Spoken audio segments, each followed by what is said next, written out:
Welcome back to Rich Words Music, and thanks for clicking through to another video of mine. I do really appreciate it. Thank you very much for that. However, there is a small disclaimer when it comes to this video. Now, it was shot with my good friend Leigh Fuge at 42 Gear Street 4, and in the time constraints of that event, you have very limited studio time for each video that you shoot there. Unfortunately, someone in the production team forgot to press the record button on the guitar recording software. So you're going to hear my voice and Leigh's beautiful dulcet Welsh tones in full quality. However, the guitars that you're going to hear are picked up by the same mics. We don't have any of the recorded guitars through Henning's expensive software, so unfortunately it's going to sound slightly worse than usual when we start to play. I do apologize for that, and I hope it doesn't really negatively affect your experience of watching the video. If there is a piece of gear in this video that you really like and you'd like me to do another detailed video with in full quality, let me know in the comments and I shall speak to the brands involved and see if we can get that on the road for some time this year.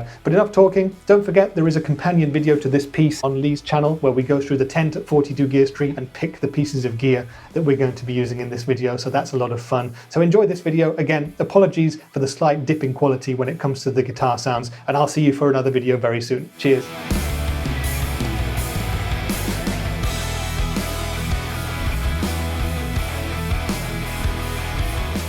Welcome back to Rich Words Music, where we are at 42 Gear Street. It's Henning Pauly's place. It's 2022 in central Germany, and I have the immense pleasure of being joined by Mr. Leigh Fuge again. Thanks for having me. Yeah, always a pleasure to be here. Wonderful to see you back. And what we're doing today is actually a comparison piece to another video. Yeah. And a continuation on a previous video from last year.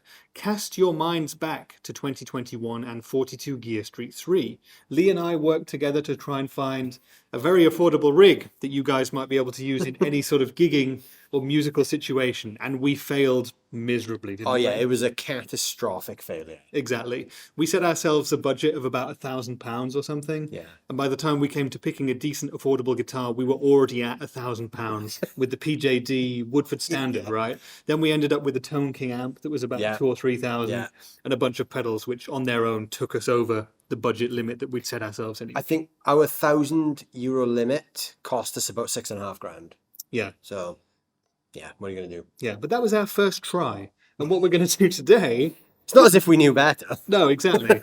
We're making a second try. And the good thing about this year is we have some more affordable, budget almost brands at 42 Gear Street. And we've got a lot more options in that respect. Yes. Now, if you'd like to see how we picked the gear, if you'd like to see how we went around the tent and chose the pedals and the guitars and the amplifier solution for today's video, head down to the link in the description there. In fact, you can even pause this video and do that now if you'd like. Watch Leigh and I going through the tent, picking the pedals, the guitars, and the rest of the gear, and then come back and watch this to hear how it sounds, because that's exactly what we're going to do now. But we'll run through the rig very quickly. In your hands, you have this. Yes. So, this guitar is one of the new Harley Benton Fusion line guitars.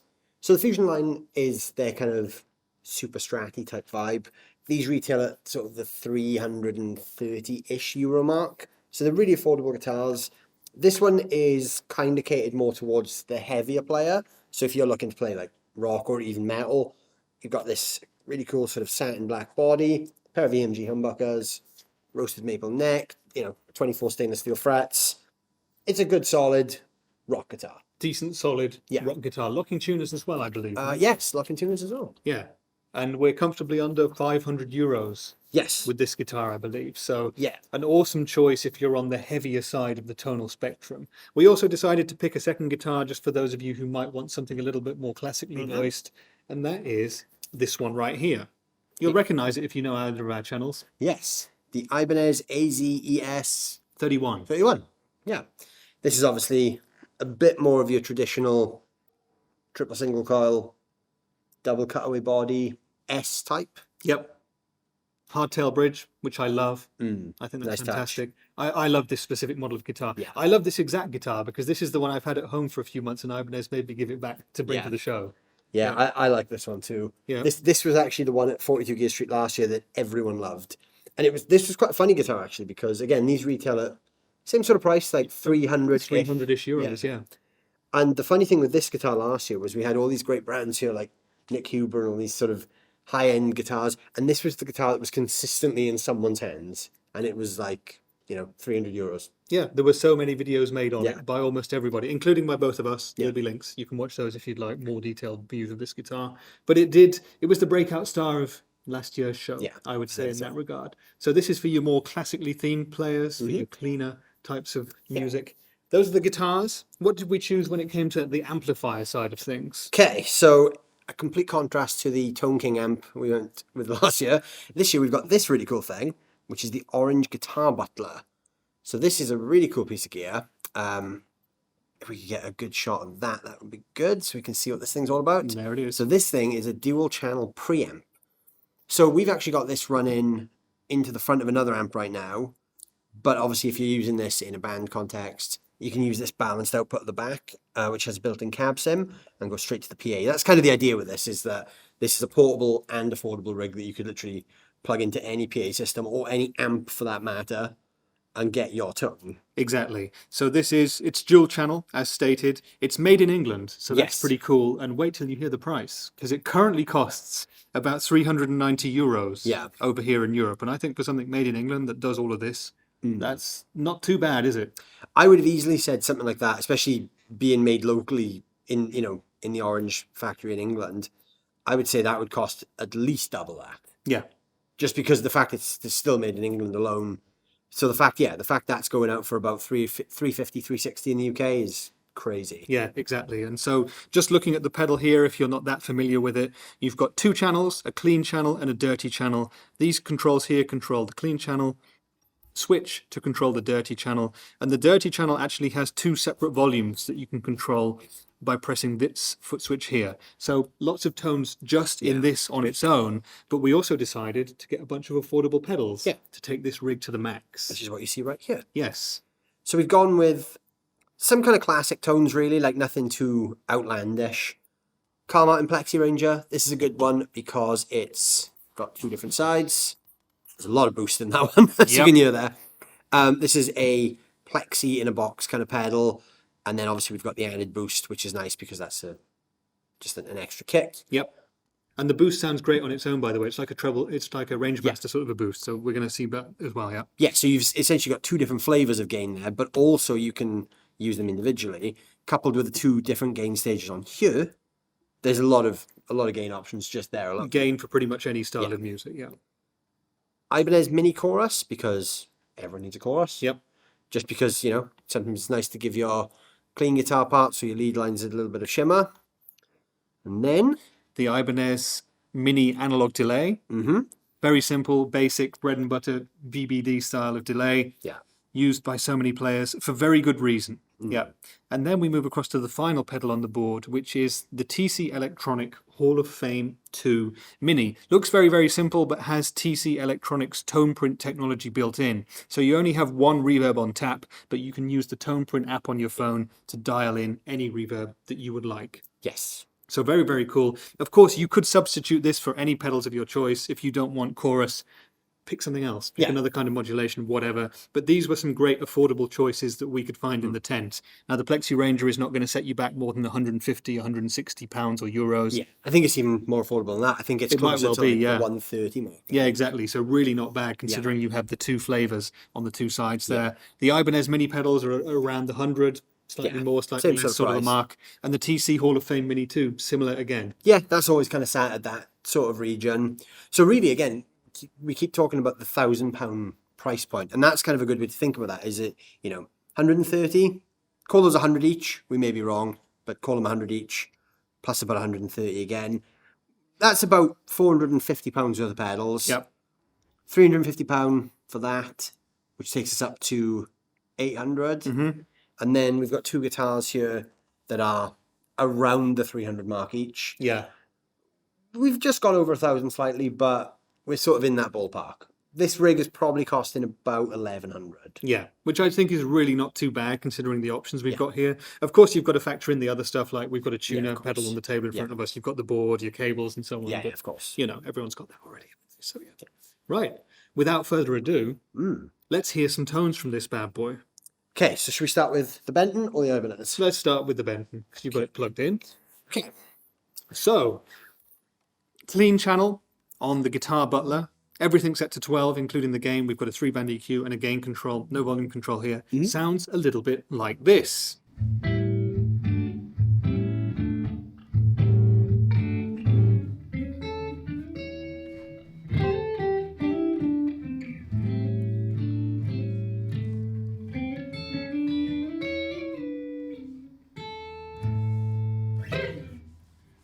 I turned the gain down to about 9 o'clock, and that's a really nice, sparkly, neutral clean tone. Obviously, we're getting a little bit of push from the fact that this has EMGs in it. Yeah. These are going to give that a little bit more of a kick than the Ibanez will.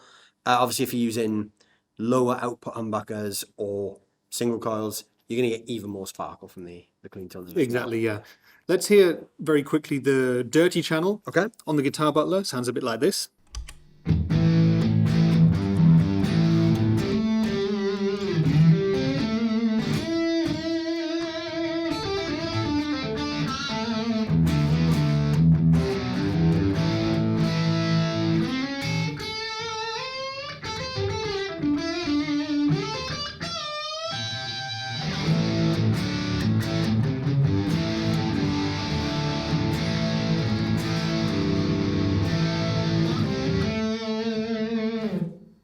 Yeah, so that was everything 12 o'clock, a little bit up, a little bit down. Nice, thick, crunchy sort of a British tone. So even just on its own, the guitar Butler actually has quite a lot of gain on tap. It does. So really, again, on the topic of affordable rigs, like we went like £100 over. In theory, you could even drop Plexi Ranger out. You could. You don't necessarily need that as such, because the guitar Butler seems to have plenty of gain on tap. It does. It has a bunch of gain, and if you're on the dirty channel, of course, you've got the 2 volume options as well. So you've got a boost if you need it in that way. Yeah, that's really cool. Actually, that's a good thing to know about that product. That's a really awesome option. Yeah, it can serve the purpose of having a dual-sided overdrive as well. Exactly. So it's got all your drive sounds in it, and what we've got on the clean channel is beautiful sparkly cleans if you want them, and a nice pedal platform for the pedals. So I reckon we start layering some stuff up now. Let's do that. So the idea behind this originally was that we might have a clean platform to stack some gain into. So let's go back to the clean on that thing. Yeah, we're on the clean channel now. Stack the Plexi Ranger into that. I think okay. would be quite nice. So that's the Plexi side. Yep.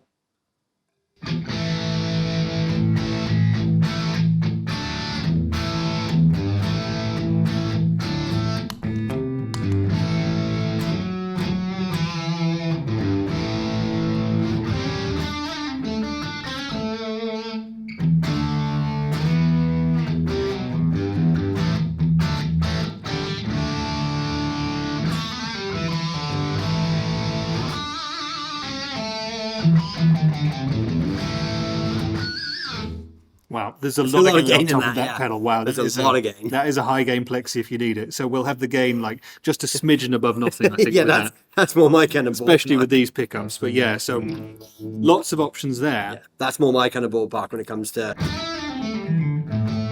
Yeah, let's try the boost just on its own, the treble booster.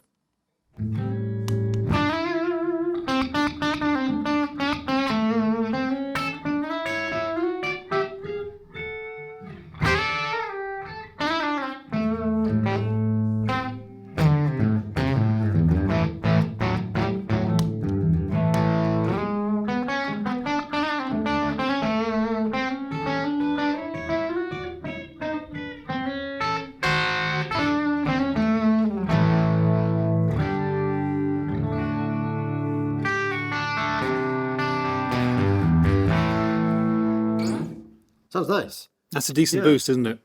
Lots of range in that as well. It gets a bit chunky if you want it to as well. So we've got about 5 or 6 different gain options already with this pedal and with the orange. Yes, it's very versatile because you could then stack those same gain options into the drive channel of the guitar Butler. Exactly, so we're totally sorted there. Let's go into the other flavors of the tone then. So we've got the chorus, the delay, and the reverb here. If you had these 3 effects on your board, how would you use them?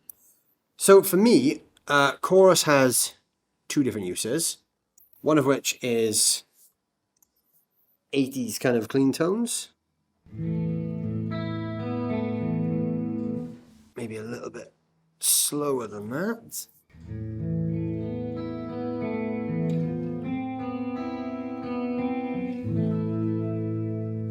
But what I also like about chorus is when you're playing lead stuff, sometimes lead guitar can sound a bit dry.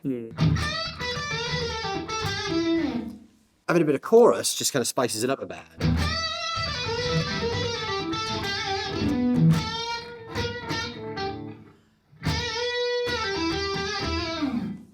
Apparently I don't play very well on EMGs. They're a bit too aggressive for me. But yeah, it gives the notes a little bit of a shimmer. It absolutely does, yeah. I mean, a lot of the time, for those lead sort of things, you'd also have something like delay and or reverb on as well. But that chorus does give you a little bit of an extra sheen. Yeah. Something I'd never really considered before, actually. Yeah, it makes a big difference. It just kind of makes the notes move a little bit more as well when you use it quite subtly. But it's clean is obviously the main place that people would set a chorus.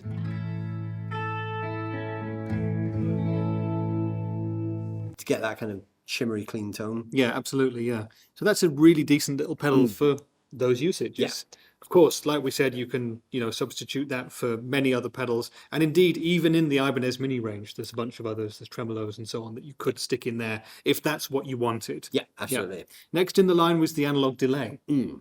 So with delay, I'm not a massive delay user. What I tend to do is I just like this kind of thing.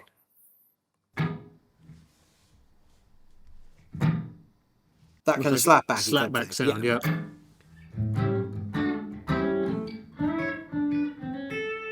Kind of for the same reason as chorus. So if I'm playing lead,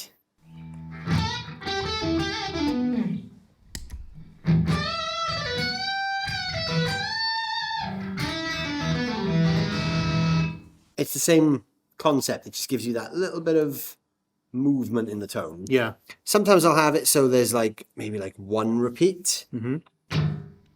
Maybe a bit more than that.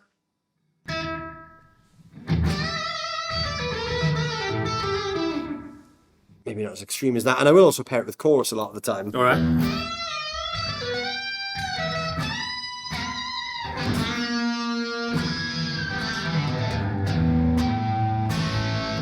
Very 80s.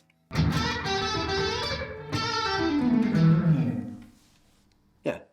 That's a fat lead tone. Yeah. Straight away. You can use delay, obviously, in a more extreme way when you start to crank things up like this. Yeah. And also with it being an analog delay, you can do that. That's a pretty decent little delay, actually. And it'll self-oscillate.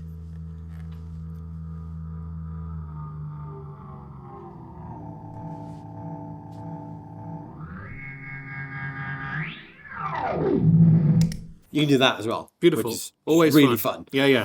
It's just a fun addition to an analog delay. Yeah, I've not played this pedal before, and it's a nice little box. Isn't it? I know the original Ibanez analog delays are quite sought after now. Kind of like the Boss DM2s. Yeah, it's kind of fall into the same sort of folklore. They look like tube screamers, but they're this color. Yeah. Okay. The original, in the bigger box, like a TS9. They're actually that shape, but in this kind of all right. Sort of burgundy-ish color. Yeah, cool. Yeah, I'm learning stuff here, so this is great. Yeah.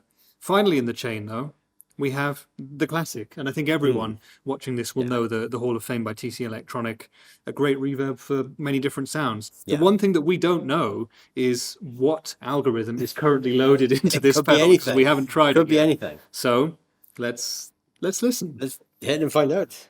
No reverb? Reverb? Ah. Nothing too extreme. Nope.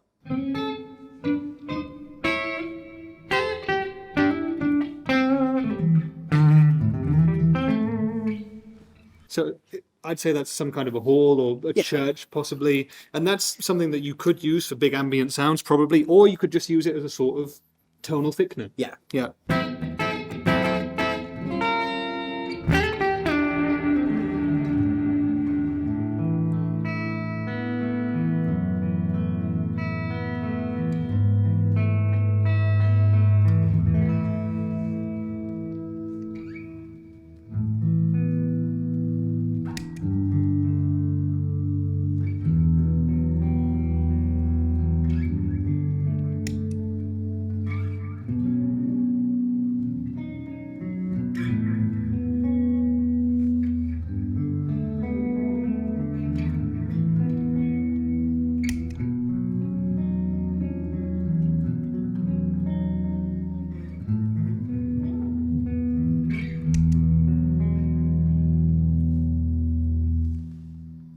Cool. It's nice. I like the Hall of Fame.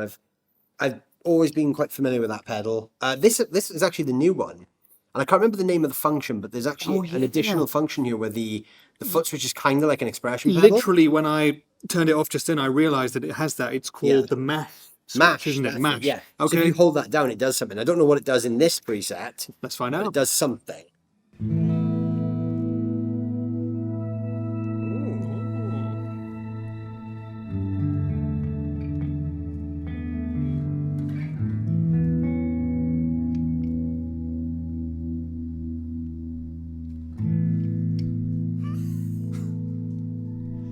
Ah, there we go.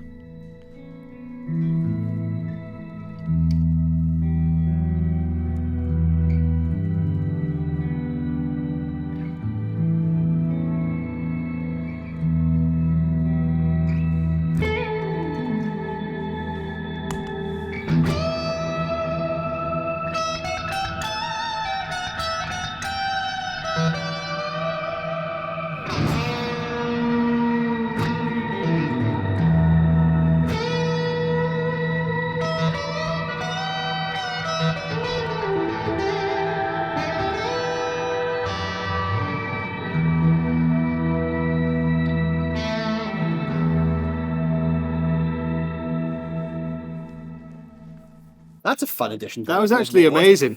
You know what it was? Look at my thumb. I don't know if you can see that, but like these mash switches are definitely designed to be controlled by the foot. Yeah. So at the start, when I was pressuring with the thumb, I was like, nothing's happening. And now I've like permanently indented my thing. But there you go. If I remember right from when they kind of did the initial launch on these are pressure sensitive. Yes. So it's kind of like an expression pedal. So obviously the more you press, you can actually see, if you look there, the light here at the top actually lights up.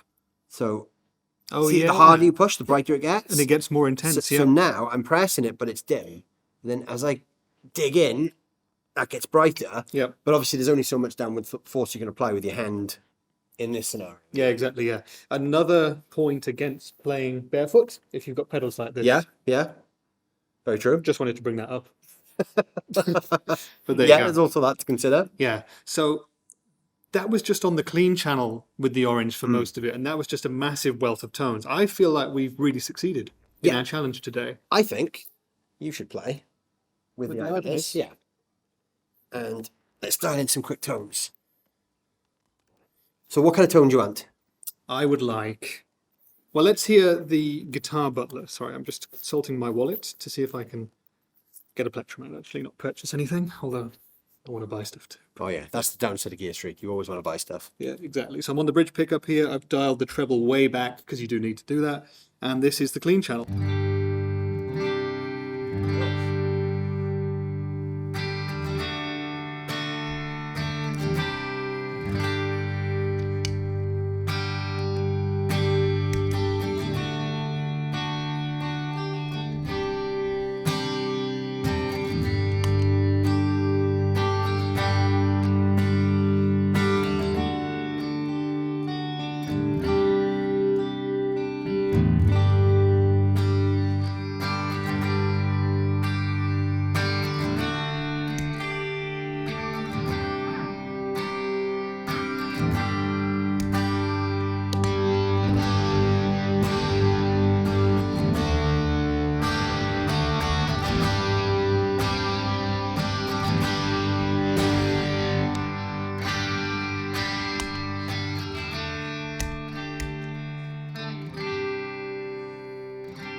Sounds really nice. Yeah. You were going between the two channels on the orange then, weren't you? Yeah, so I went to the drive channel and I just knocked the gain right down. But then I was also just going between the sort of the plexi and the boost on this into the front of that as well.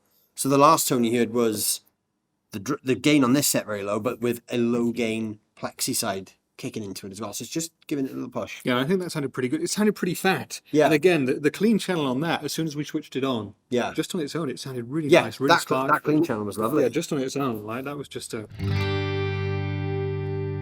Yeah. I did also Really put the boost, I put the boost in at one point as well.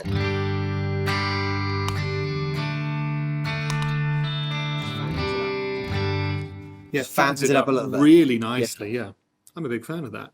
And again, with these pedals, I mean, if you do have the option of getting 2 different guitars, again, you just have a bunch of different flavors and a bunch of different options, because this is worlds apart from the HP Fusion that we're also playing in this video. It's a completely different beast altogether. Yeah, of course. And if you wanted to go for something like a more Les Paul style of instrument, well, the world is your oyster. Of course, with guitars, isn't it? Yeah. Anything else that we should cover while we're here with this rig? I don't know really. I think that's kind of all there is to say about that. I mean, this has an effect send and return as well. So if you are using things like delays, reverbs, choruses, you can put them in the loop with this. We haven't today, but obviously some people like to use effects loops, and you can have that option if you wish. Yeah, I mean, there's actually a bunch of different options that you have with the Guitar Butler. You can run it the way that I think most people would run it, and that would be to kind of just go from the balanced out via XLR straight into a PA or whatever using a cab sim. But what you can also do, of course, is take it and plug it into any other amplifier and kind of, if there's an amp at a gig or whatever, you can run this as your tone, and you've always got your sound right then and there. That's what it's great for, because if you're a gigging musician and you travel a lot with rented backline or whatever, you could show up at a gig, chuck that on the floor, plug it into any clean amp, and then you've got an additional 2 channels of whatever you want in any given scenario. Like in theory, we could plug this into any of these amps here with us and get similar results. And you'd get the Guitar Butler sound. So that's a really sweet option. I really like it. You could probably, again, you could also go down the route of plugging it into the effects return of the amp. Mm-hmm. That's another option for how you could set that thing up as well. Many, many options. Really impressed with this, because this is another piece of gear that I haven't tried before. Yeah, sounds great. Yeah, made in England, €390. That's insane. Nothing to sniff at, is it? That's absolutely insane that they do it for that price. Yeah. Guys, I hope that you've enjoyed this video, and I hope that you'll be pleased with the rig that we've made. Is there anything else that you've seen at 42 Gear Street that you think might have been better? Are there other choices that you'd recommend that we could have tried at this budget price point? Let us know down there in the comments. And similarly, let us know if you'd like to hear either Leigh or me do more detailed videos about any of these pieces of gear in the future, because I'm sure we can get in touch with the brands. Yeah. And they may oblige if they're feeling kind to us on that given day. Absolutely. You never know. Very, very many thanks to Henning Pauly and everyone involved in the production side and the organisational side of 42 Gear Street. Thanks so much for putting this event on and making it so safe and successful for all of us. We've all had a great time. Thanks to all the brands who have been involved. Thanks to everybody, basically. Yeah. But big thanks to you, of course, once again. Thanks for having me as always. Leigh's channel link is down in the description. And don't forget, there's the vlogging section of the video too, where you can go and watching us choose the rig before we actually played it. But that's been it for today's video. I've been Rich for Rich Words Music, and I'll see you in the next one. Bye for now.